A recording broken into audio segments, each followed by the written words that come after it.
Dado que disponemos de un margen de tiempo acotado, mi presentación ofrecerá una breve aproximación a los modos de aparición del trabajo sexual masculino en dos textos literarios argentinos del siglo XX. Se trata de un tema que no ha sido analizado en profundidad hasta la fecha, aunque uno de los escritores y críticos argentinos más relevantes del canon disidente del país, Néstor Perlonger, escribió un ensayo sociológico imprescindible, La prostitución masculina, de 1982, que si bien se centra en el caso brasilero, ofrece reflexiones que pueden iluminar igualmente otros contextos latinoamericanos. Resulta interesante, a mi juicio, valorar las proyecciones culturales del trabajo sexual masculino en un momento en que éste ha adquirido una mayor visibilidad, a pesar de que históricamente ha carecido del fuerte estigma que pesa, por el contrario, sobre el trabajo sexual femenino.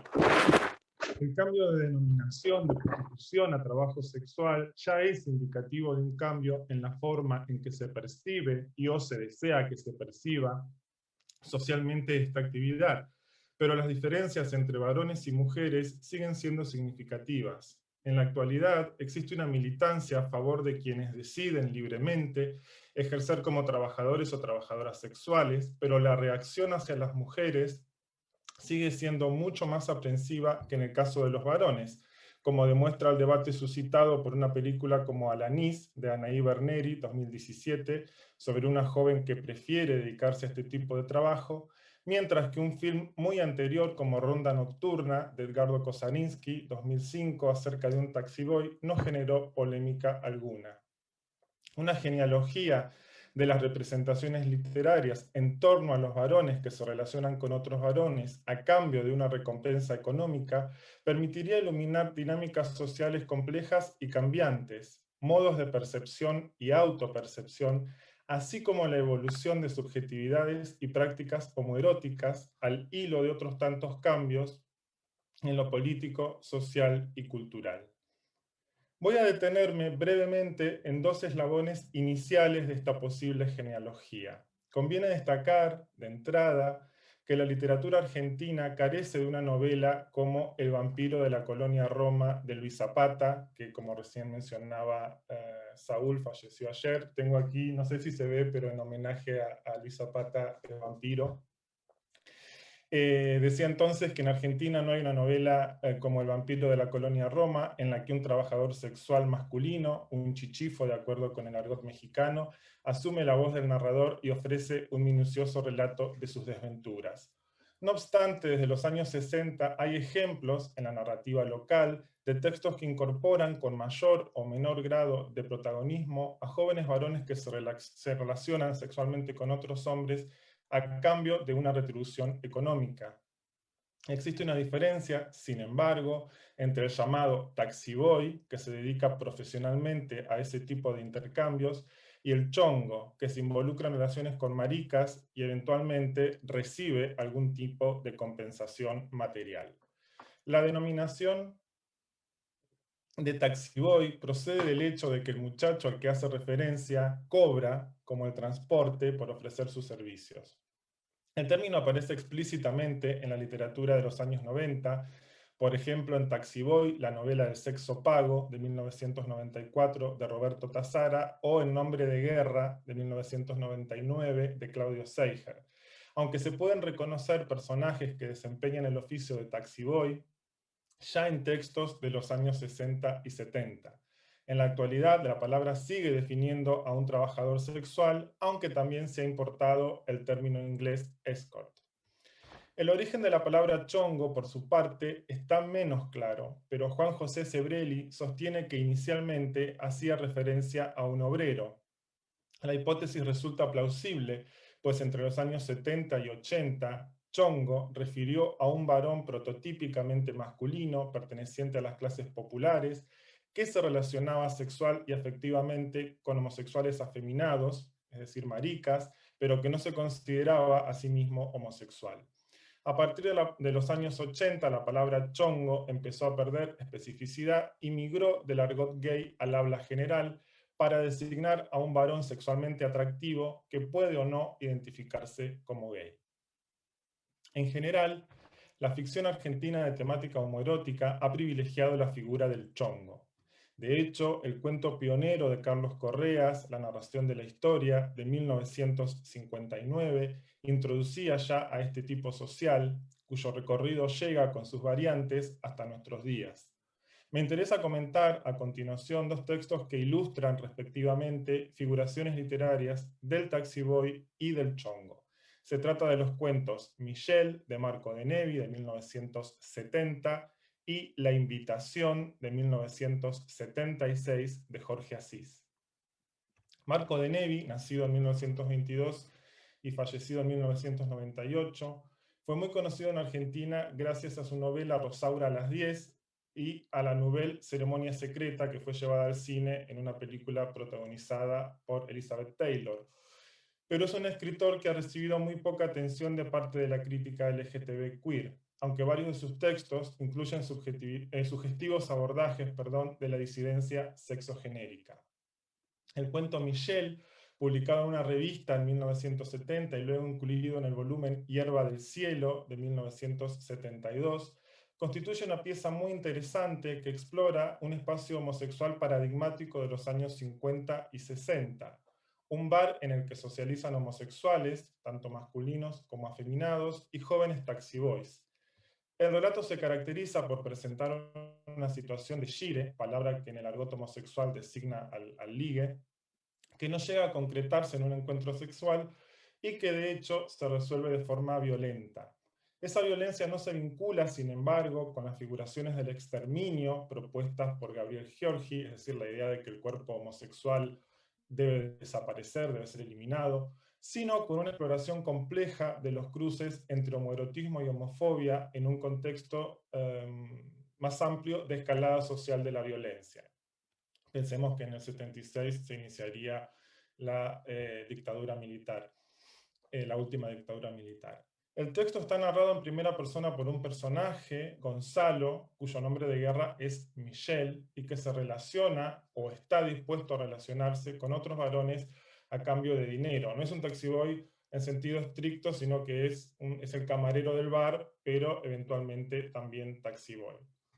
El discurso de este personaje se distingue por el uso de un lenguaje coloquial y familiar, un cronolecto abundante en términos y expresiones propias de los jóvenes de la época, que lo perfila como atractivo y carismático, y de ese modo consigue que genere empatía en los lectores, pese a que cometa un crimen en el desenlace de la historia.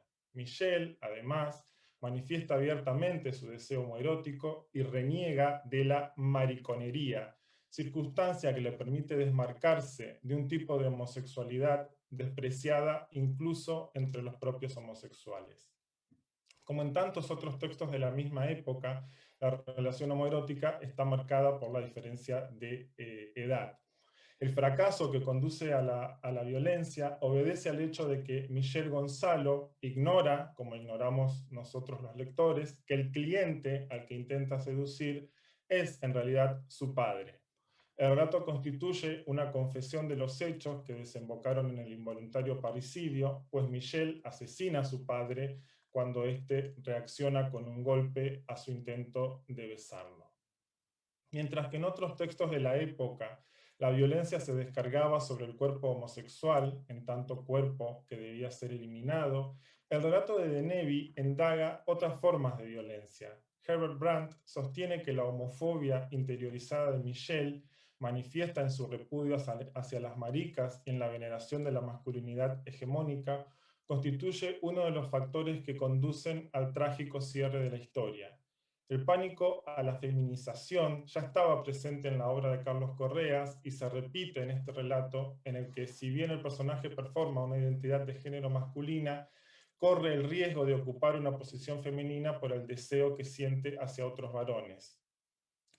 Hay una tensión en este sentido entre ser macho y ofrecerse al otro en un gesto de entrega y sumisión convencionalmente asociado con las mujeres. La hipótesis de la homofobia interiorizada tiene su razón de ser, en rigor habría que hablar de plumofobia, pero también se puede considerar que en el relato de Nevi, si el potencial cliente no hubiera sido el padre, la narración podría haber finalizado en un encuentro sexual. De hecho, Michel traza paralelismos constantes entre el hombre que acaba de conocer y su primer amante, también un hombre mayor. Al margen de sus giros argumentales, en este texto de Denevi se destaca por su representación normalizada tanto de la homosexualidad como del trabajo sexual masculino. La violencia no aparece con la finalidad de erradicar al personaje homosexual, sino que se entrecruza con el deseo y la homofobia, al igual que en relatos coetáneos de temática similar de Ricardo Piglia y Eduardo Gudiño Kiefer, que no tengo tiempo de comentar ahora. Hay una diferencia así con el desenlace de una novela como Asfalto, de 1964, de Renato Pellegrini, en la que el protagonista, incapaz de asumir su deseo por otros varones, acababa cometiendo un crimen homofóbico. Michel de Denevi se lee, en cambio, como un relato policial cuyo protagonista desea a otros hombres y recibe dinero por acostarse con ellos, sin que ese deseo ni esa actividad en sí mismos sean los que precipiten el trágico final. Señalaba antes que el chongo fue una figura paradigmática del paisaje homoerótico de la ciudad de Buenos Aires entre los años 40 y 70. El cuento La Invitación, de Jorge Asís, ofrece una viñeta que pone en primer plano al chongo por excelencia, despectivamente llamado Cabecita Negra por su tez oscura. Este tipo social proliferó en la metrópoli porteña a partir del peronismo de los años 40, que propició una intensa migración interna desde las provincias a la capital. Los cabecitas negras fueron un objeto de atracción para homosexuales de clase media y alta, fascinados por su masculinidad tosca y su amplia disposición al intercambio sexual. Asís, que en otro cuento titulado Los homosexuales controlan todo, del 78, articula una virulenta homofobia, se limita aquí a trazar una escena de seducción que tampoco se resuelve en un encuentro sexual efectivo, pero que devela la dinámica que solía establecerse entre maricas y chongos.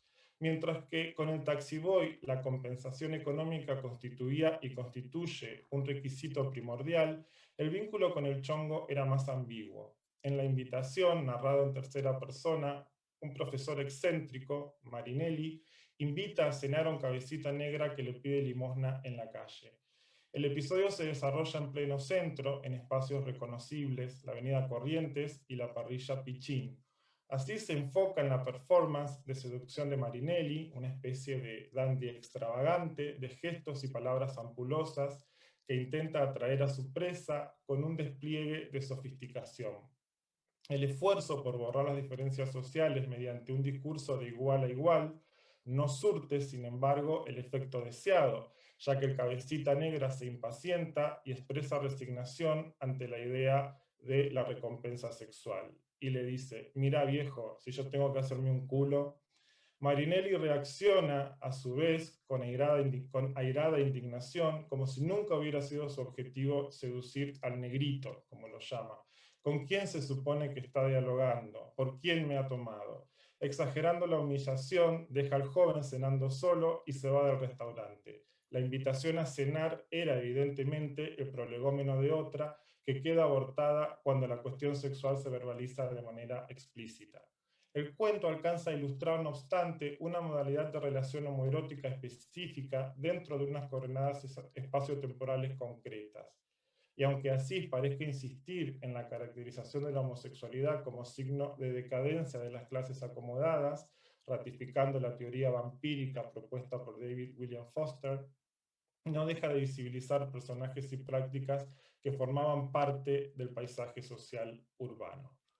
Para terminar, quería decir que la narrativa posterior ofrece aproximaciones muy diversas a las figuras del taxiboy y del chongo. Por ejemplo, en las novelas Adoro, de Osvaldo Bossi, en El Bufa, de Julio Martínez, Plaza de los Lirios, de José María Borguelo, Freddy, de Héctor Lastra, o una novela mucho más reciente como Los machos se duermen primero, de 2019, de Rodolfo Omar Serio. He querido detenerme aquí en dos ejemplos que corroboran la presencia de personajes y deseos homosexuales en la narrativa argentina de los años 70, momento a partir del cual son cada vez menos frecuentes los retratos patologizantes o caricaturescos. textos como los de Denevi y Asís incorporan a figuras que poblaban efectivamente el universo homoerótico de la ciudad de Buenos Aires. Se trata de una tradición de realismo urbano que puede remontarse hasta Roberto Arlt y que tiene continuación hasta el presente. Su estudio, en este sentido, contribuiría a iluminar no solo el modo en que la literatura refracta los cambios en las subjetividades y prácticas gays, sino también los modos textuales de inscripción de esa diferencia.